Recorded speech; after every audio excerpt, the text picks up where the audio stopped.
Okay. Instantaneous rate of change. To find that, you find the rate of change over shorter and shorter intervals. So for example, that ball's rolling down the ramp, okay? And you want to know what the rate of change is right at this point of the velocity, let's say. Or let's just say the position, okay? So you can calculate the change in the position, or you can observe the change in position between here and here and see how long it takes, right? Okay? Now that's going to be pretty close to the rate of change of position here, but the rate of change of position keeps increasing as you move, right? Yeah. So you're going to, if the ball is speeding up in this direction, the rate of change that you calculate between here and here is going to be less than the rate of change at this point, won't it? So what do? Draw an exponent. Well, yeah, we're going to draw a curve in a minute, but I'm just talking about out here in the real world, no curve, okay? But we can represent this with a curve. And I'm going to do that in a minute. Okay, so what we do is, okay, let's just say we've got a video of this thing, right? Okay? Apparently dominoes and steel balls are jumping up and down on all of these tables. But that's okay. I can handle the distraction. Okay, it's all right. I know it's hard to sit still. Now, okay, so on this video, we could time how long it takes to go from here to here, right? So we get an estimate of the rate of change at this point, and maybe even a better estimate of the rate of change halfway between this point and this point. Does that make sense? Okay. Well, but what I want to think of now is, okay, well, if we got a good timer, if we think we can time it accurately, we can take a point much closer to this one, right? And now my rate of change between here and here isn't going to have much time to change. So that's going to give me an even better estimate of how fast the thing is going at this instant, isn't it? Okay? Well, we can keep getting closer and closer, and in the limit, as this distance goes to 0, the result would be our actual rate of change, right? Now we can't actually measure that because eventually our timing device isn't going to be able to measure that short interval, and we're going to be in less than atomic diameter, let's say, or less than less than a micron, where it gets difficult to observe how far we are because light waves are too big to resolve it. We're beyond the limit of an optical microscope. So there are practical reasons why we can't actually measure beyond a certain time interval or a certain distance. But in principle, we can ask the question, right?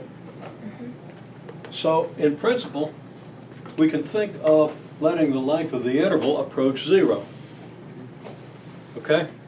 Meaning that it gets closer and closer to 0, and no matter how close you might want to say, it'll get that close. Okay? That's an informal definition of a limit, but that's a concept that you deal with a little more rigorously, sometimes at the end of a pre-calculus course, but at the beginning of a calculus course. Still, you want to have the idea. So I'm not going to give you a rigorous definition of the limit. I might write one down for you because many of you could understand it. So, does this statement make sense? Yeah. Calculate whatever it is we're calculating, whatever rate we're calculating. It's got to be a change in one thing divided by a change in another. Calculate those two changes for shorter and shorter intervals. Now, if you have a graph, let's just say the graph looks like this. Okay? And this is time here and position, call it x here. You put x on this axis. If x is something that changes with time, it makes perfect sense to do that. So, before you see this someplace and are shocked by it, I'll say that you can do this, okay? Now, we want to find the instantaneous rate of change at this time here. Okay? So what we can do is we can go up here and we can find the value of x at this time. So here's your time, and here's your x of t. That means x at this time, right? Okay? Then we can take a later time, like t plus h,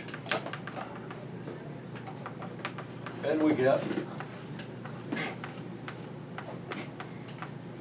x at time t plus h, right? And then our fundamental triangle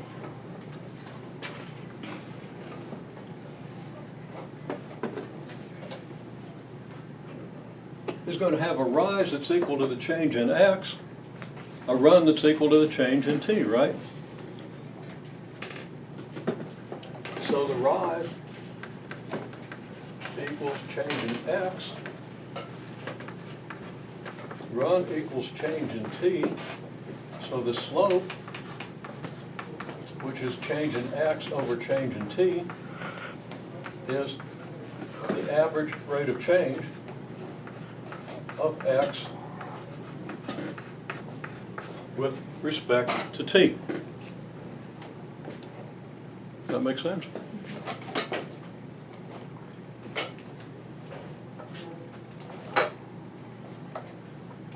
Now,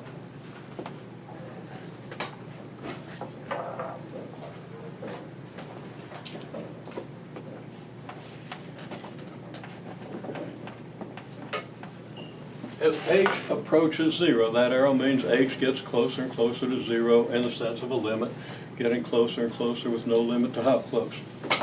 Okay? As h approaches 0, t plus h approaches t,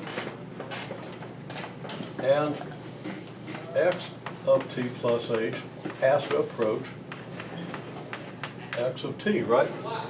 Yeah.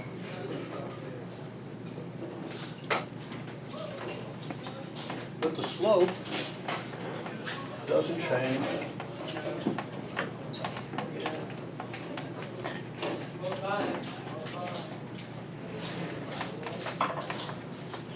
all that much.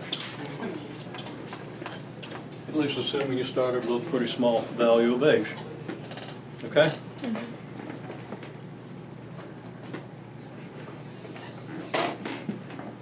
See how I'm doing time-wise here, we're good. Okay. So,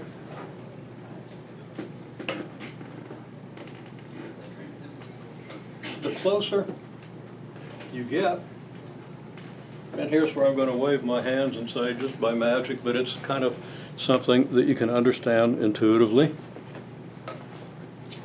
In the limit,